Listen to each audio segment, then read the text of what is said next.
ये स्वदेशी बहुत गहरा दर्शन है और ये ऐसा दर्शन है जो किसी भी देश को अपने पांव पे खड़ा कर सकता है।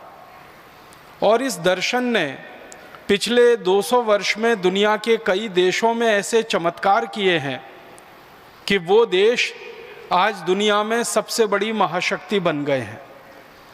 मैं आपको नाम लेके कुछ उदाहरण से बताऊं, ये अमेरिका आज दुनिया की सबसे बड़ी महाशक्ति बना हुआ दिखाई देता है आपको।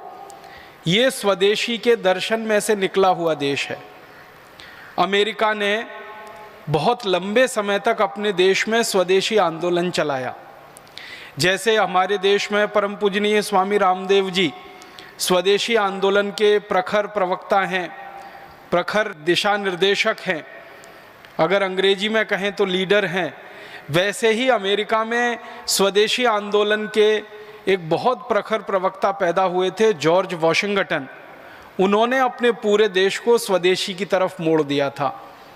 अमेरिका बहुत लंबे समय तक गुलाम रहा था अंग्रेज़ों का, लेकिन जॉर्ज वॉशिंगटन जैसे नेताओं के कारण वो अंग्रेज़ों की गुलामी से आज़ाद हुआ और स्वदेशी के रास्ते पर आगे बढ़ गया और वो अमेरिका आज दुनिया की महाशक्ति बन गया।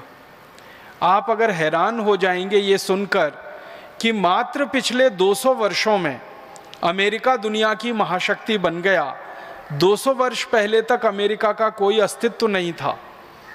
आर्थिक दुनिया में, व्यापार की दुनिया में, उद्योग की दुनिया में, सुरक्षा व्यवस्था की दुनिया में, तकनीकी की दुनिया में, विज्ञान की दुनिया में कोई भी अमेरिका का नाम लेने वाला नहीं था आज से 200 साल पहले तक। एक दूसरा उदाहरण देता हूँ, आज से लगभग 100 साल पहले तक जापान का कोई नाम लेवा नहीं था दुनिया में। जापान भी गुलाम रहा है दुनिया में कई देशों का। जापान जब अमेरिका का गुलाम था तब आपको मालूम है अमेरिका ने 2 एटम बम जापान पे गिरा दिए थे, हिरोशिमा और नागासाकी पर 1945 में, और पूरे जापान को तोड़ दिया था अमेरिका ने, ध्वस्त कर दिया था। वो जापान पिछले 60 वर्षों में, 70 वर्षों में सारी दुनिया के सामने पूरी इज्जत और सम्मान से खड़ा है।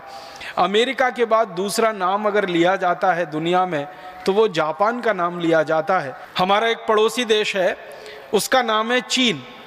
आपको मालूम है चीन भी एक समय तक अंग्रेजों का गुलाम रहा है। अंग्रेजों ने चीन पे भी कब्जा किया था और पूरे चीन के समाज को अंग्रेजों ने नशे में डुबो दिया था। चीन को खड़ा होने में बहुत समय लगा, लेकिन चीन खड़ा हुआ।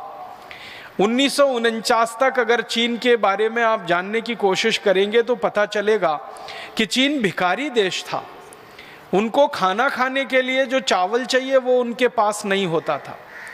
उनके उद्योग उनके पर्याप्त नहीं थे, व्यापार उनका अच्छा नहीं था 1949 तक। और 1949 माने आज से लगभग 60-61 साल पहले तक विदेशी कर्जे में डूबा हुआ था।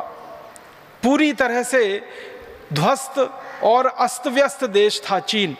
लेकिन चीन में एक बड़ा नेता पैदा हुआ। जैसे हमारे देश में मैं बार बार कहता हूँ परम पूजनीय स्वामी रामदेव जी स्वदेशी की अलख जगा रहे हैं, ऐसे ही चीन में एक नेता पैदा हुआ, उसका नाम था माओ जेडोंग।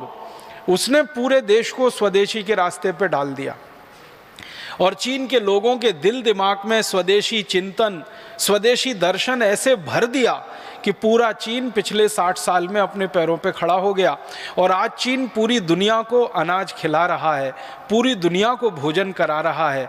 सारी दुनिया के बाज़ारों में 25% से ज़्यादा सामान चीन का भरा हुआ है। तो ये सभी देश दुनिया में अगर आप उनका अध्ययन करेंगे, अभ्यास करेंगे तो पता चलेगा कि वो ताकत से खड़े हुए, स्वावलंबन के साथ और स्वदेशी के आधार पर। इतने सारे देश अगर स्वदेशी के आधार पर दुनिया भर में खड़े हो सकते हैं और महाशक्ति बन सकते हैं, तो भारत भी स्वदेशी के आधार पर ही खड़ा होकर दुनिया की महाशक्ति बन सकता है। इसके अलावा दूसरा कोई रास्ता नहीं। अगर आप विदेशियों पर निर्भर हैं, परावलंबी हैं, तो आप दुनिया में कभी कोई ताकत हासिल नहीं कर सकते। आपके दोनों हाथों के नीचे कोई विदेशी बैसाखी लगी हुई है, जिस दिन उसने किसी ने हटा ली वो बैसाखी, आप तो गिर जाएंगे। तो विदेशी बैसाखियों पर, परावलंबी होके, विदेशी चिंतन से, विदेशी अर्थव्यवस्थाओं की नीतियों की नकल से कोई देश कभी आगे नहीं आता। हर देश को आगे आने के लिए स्वदेशी का चिंतन, स्वदेशी का मनन और स्वदेशी का अनुपालन करना पड़ता है अपने जीवन में। तो भारत को हम महाशक्ति बनाना चाहते हैं, ये हमारा संकल्प है। भारत स्वाभिमान जो गठित हुआ है उसके कई संकल्प हैं, उनमें से सबसे बड़ा संकल्प है कि भारत माता को विश्वगुरु बनाना है, विश्व के सर्वोच्च पद पर स्थापित करना है और हमारे देश को दुनिया का सिरमौर बनाना है। तो दुनिया का सिरमौर अगर भारत बनेगा, विश्व में सर्वोच्च महाशक्ति भारत बनेगा, तो ये भी स्वदेशी के ताकत से बनेगा, स्वावलंबन की ताकत से बनेगा। इस दृष्टि से मैं आज आपसे कुछ बात करना चाहता हूँ। मैं थोड़ी पुरानी बात करके अपनी आज की बात कहूँगा। पुरानी बात माने हमारे इतिहास की बात थोड़ी देर में करूँ कि भारत कभी दुनिया में विश्व की महाशक्ति था, विश्व का सिरमौर था, ये हमारे दस्तावेज बताते हैं। अंग्रेजों के आने के समय तक और अंग्रेजों के आने के पहले तक ये देश सारी दुनिया की बहुत बड़ी शक्ति था, महाशक्ति था। हमें तो इतिहास में ये बताया गया कि भारत हमेशा से कमज़ोर देश था, भिखारी देश था, गरीब देश था, सपेरों का देश था, लुटेरों का देश था, डकैतों का देश था, पूरा आकंठ दरिद्रता में डूबा हुआ देश था। ये तो अंग्रेज आए तो उन्होंने भारत का विकास कर दिया। तो हम अंग्रेजों को इस दृष्टि से देखने लगे और अंग्रेजों ने ये इतिहास हमारा हमको बनाकर पढ़ा दिया और दुर्भाग्य से ज़्यादातर पढ़े लिखे लोग उसी इतिहास को मानने लगे। अंग्रेजों ने भारत के बारे में जो कहा भारत की इतिहास की किताबों में, उसके बिल्कुल उलट उन्होंने कहा भारत के बारे में इंग्लैंड की इतिहास की किताबों में। ये दो अंग्रेज नहीं कह रहे हैं, 200 से ज़्यादा अंग्रेज इतिहासकार ये कह रहे हैं अपनी अपनी इतिहास की किताबों में और दस्तावेजों में कि भारत के घरों में सोने के सिक्कों का ढेर ऐसे रहता है जैसे गेहूं और चने का ढेर रहता है, क्योंकि समृद्धि और संपत्ति बहुत है। तो ऐसा देश भारत रहा, सोने का देश, चांदी का देश, हीरे जवाहरात का देश, मोती माणिक पन्नों का देश। इसलिए सारी दुनिया की नज़रें भारत पर टिकी रहीं और इसलिए भारत के बारे में अंग्रेजों ने एक उपमा दी कि ये सोने की चिड़िया है, ये सोने की चिड़िया है। तो ये सोने की चिड़िया मतलब सोने से भरपूर, चांदी, हीरे जवाहरात, मोती माणिक से भरपूर देश रहा। ऐसा देश था। अगर ऐसा देश था तो संपूर्ण स्वदेशी और स्वावलंबी ही रहा होगा, उसके अलावा ये देश बन नहीं सकता ऐसा। तो उसकी खोज जब हम लोग करते हैं आजकल और आगे भी करते रहेंगे तो पता चल रहा है कि इतना स्वदेशी और स्वावलंबन इस देश में रग रग में भरा हुआ था कि ये देश अद्भुत बना। अब मैं मूल बात पे आ रहा हूँ कि भारत का ये जो स्वावलंबन और स्वदेशीपन था ये आया कहाँ से? तो ये आया हमारी ग्रामीण अर्थव्यवस्था में से। अंग्रेजों के आने के पहले तक भारत की अर्थव्यवस्था को दो हिस्सों में बांटकर अगर हम देखें तो एक थी नगरीय अर्थव्यवस्था और एक थी ग्रामीण अर्थव्यवस्था। जो ग्रामीण अर्थव्यवस्था थी वो मूल में थी और नगर की जो अर्थव्यवस्था थी वो ग्रामीण अर्थव्यवस्था पर आधारित हुआ करती थी।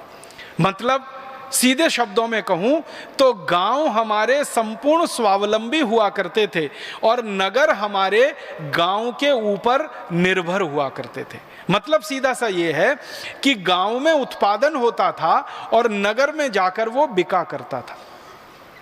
नगरों में व्यापार होता था और गांव में उत्पादन होता था। हमारी अर्थव्यवस्था जो थी वो थोड़े हिस्से में नगर की अर्थव्यवस्था थी और बड़े हिस्से में ग्रामीण अर्थव्यवस्था थी। हर स्तर पर यह देश स्वावलंबी हो सकता है क्योंकि भगवान ने, परमपिता परमात्मा ने इस देश को इतना दिया है, दिल खोल कर दिया है, जी खोल कर दिया है।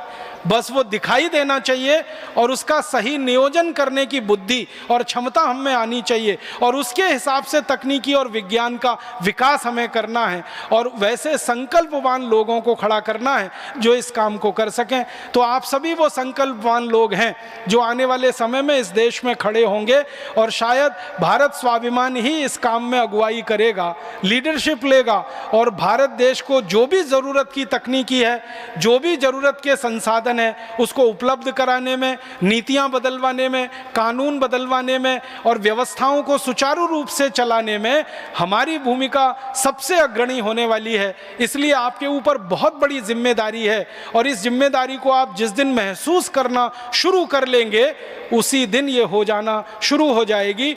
मेरी एक छोटी सी बात को हमेशा याद रखिएगा, कोई भी काम दुनिया में असंभव नहीं होता, करने वालों का संकल्प कितना बड़ा है महत्व इस बात का होता है। आपका संकल्प जिस दिन बड़ा हो जाएगा, अपने से बड़ा, परिवार से बड़ा, गांव से बड़ा, राष्ट्र के लिए, समाज के लिए जिस दिन आप संकल्प करना शुरू कर देंगे, हर काम हमारे लिए सामान्य काम हो जाएगा, मामूली काम हो जाएगा, जिसको हम आसानी से कर पाएंगे। यही भावना के साथ आप सभी को शुभकामनाएं देता हूं।